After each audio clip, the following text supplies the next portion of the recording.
Vamos falar, pessoal, de 5 sinais de um profissional a melhorar, né, da educação física.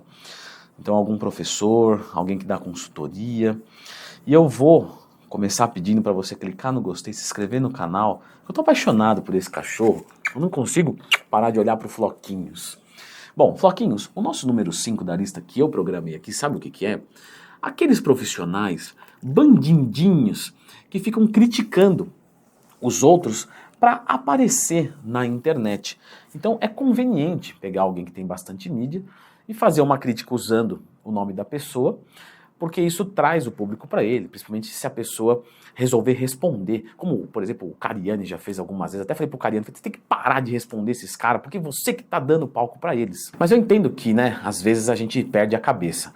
Eu continuo invicto aqui. E por que é sinal de um profissional ruim? Porque não respeita, né, a pessoa que é da área dele.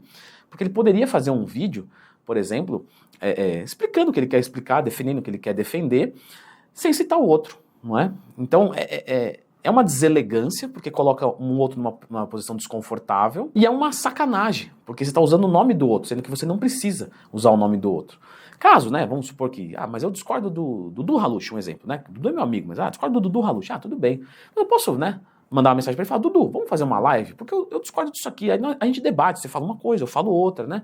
Beleza, Leandro, pode ser. Então tem um jeito, né, ético de fazer isso, um jeito moralizado de fazer isso. Ou do tipo, olha, Dudu, vou fazer um vídeo aqui, e eu vou falar essas argumentações, tá aqui o roteiro do meu vídeo, e você faz também, eu anexo junto aqui, pode ser, vamos fazer um negócio para me ajudar, vamos confrontar umas ideias, isso é legal, isso é bacana, né? Agora, um ataque pelas costas é uma atitude assim deplorável, vamos colocar desse jeito. O número 4 da lista que eu separei aqui. Aí eu vou falar aqui de um personal, né? Mas pode entrar com qualquer outra pessoa. Uma pessoa que atrasa. Então, você tem que ter um respeito, né, com a pessoa que está te contratando. Do tipo, claro, pode acontecer um infortúnio, né? Pô, de repente acabou a luz, de repente, sabe, assim, uma coisa. Mas normalmente é uma coisa muito difícil de acontecer. Uma pessoa que, eu tô falando de uma consultoria aqui, mas vamos colocar de um aluno, pô, minha moto furou o pneu, tava chegando, atrasei. Pô, isso aí pode acontecer, né? E a pessoa que tá ali tem que ter um pouco de bom senso de falar, não, tá perdoada, tamo junto e vamos continuar. Agora, a pessoa atrasa toda semana, sabe? Atrasa toda a atualização, atrasa toda a resposta, né, daqueles prazos combinados. Isso é muito ruim, né? Para quem dá consultoria e às vezes está atrasando, o que eu posso falar para você? Para você melhorar, porque, de novo, esse vídeo aqui é, sim, para apontar alguns defeitos, mas também pensar em soluções. Eu quero agregar a minha área. Poxa, então coloca um prazo maior. Você é uma pessoa que, você fala, pô, eu prometi que vou responder em um dia. Eu sempre respondo em 2. E promete em 2, então. Né? Ou promete em 3, e aí responde em 2 para surpreender. Então tem jeitos de você criar uma dinâmica. Lógico que o horário do aluno ali é um pouco mais complicado. Você marcou 2 horas, tem que ser 2 horas. Então, se chega atrasado demais, é ruim, pessoal. Isso aí, você começa a ser meio mal visto. Número 3, né, aí um personal presencial que não corrige os movimentos. E você começa a perceber que é por preguiça mesmo. Então a pessoa faz errado uma vez, corrige 2 vezes. Aí o cara fala, deixa eu fazer assim mesmo. Não, né, você está sendo contratado para poder fazer a pessoa treinar de forma correta. Lógico, tá, pessoal que está em casa? Presta atenção numa coisa, tá? Tem gente que vai ter um aprendizado motor mais devagar. Então a gente não espera perfeição no movimento no primeiro treino porque está com o personal do lado. Eu posso pegar, às vezes, algum aluno da consultoria, colocar ele aqui, ele executar e falar, não, faz isso, faz aquilo, e não vai ficar perfeito. Da mesma maneira que, vamos supor que eu vou fazer uma luta, né? E eu não manjo nada de luta. Então o cara fala, vai dar um soco, você dá o soco aqui, você gira o seu tronco, você transfere da ponta do dedo do pé ao seu punho toda a energia, passando, girando o tronco, tá bom. Aí vai dar, aí fica meio tosco, né? E antes de criticar a palavra tosco, procura, né, sobre essa palavra. É uma coisa mais arcaica, uma coisa mais primitiva. Não é exatamente uma ofensa, é uma característica. Então, vai ficar uma coisa meio tosca.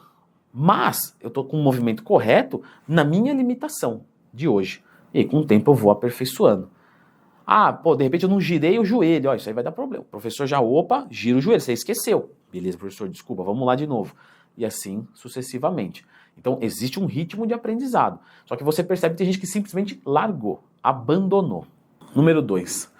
Passa um exercício, mesmo que causa uma dor ou incômodo para o seu aluno.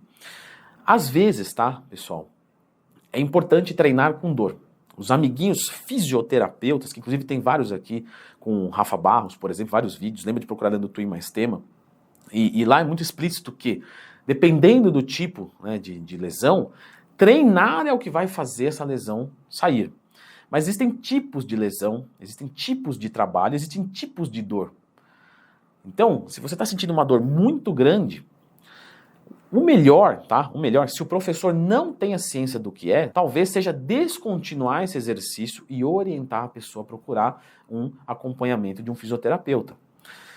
Claro, já tem o diagnóstico do fisioterapeuta, precisamos trabalhar isso. Existe dor no trabalho, não tem o que fazer. No pain, no gain. Né? Ou no pain, no cura. No cure. Eu não vou falar inglês. Sem dor, sem cura.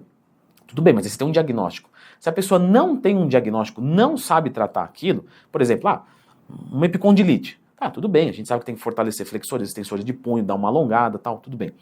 Né? Mas o professor não é exatamente obrigado a saber disso, né? Porque entraria numa área de ortopedia, de fisioterapia. Se ele souber, bem, ponto para ele, né? Mas também ele não vai insistir em alguns exercícios. Tá doendo o cotovelo, que não é o cotovelo, é o epicôndilo, mas tudo bem. Fazendo um rosca-testa. Não, continua aí, dane-se. É no pain, no gain. Não pode ser assim. E por fim, uma atitude tão deplorável quanto a número 5, colocar a culpa no aluno. Pessoal, isso não se faz, isso não pode fazer.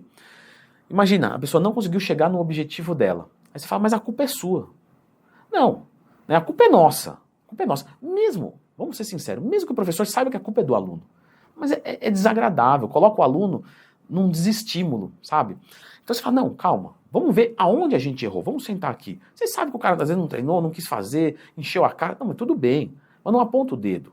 Troca uma ideia, fala, olha, eu acho que tá vindo daqui, o que você acha? Então, existe um jeito de você conseguir falar.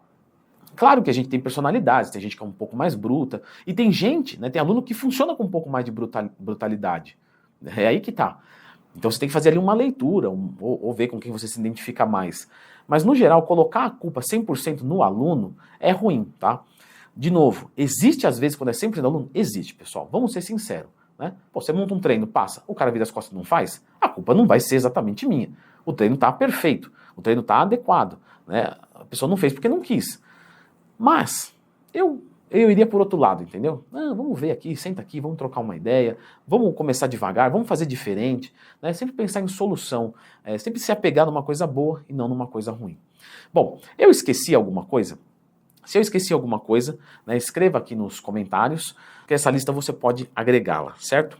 Eu vou deixar agora aqui alguns macetes de treinamento, algumas coisinhas, né, que os personagens, os professores, né, nós podemos passar para vocês, de forma muito didática. Dá uma olhadinha nesse vídeo aqui.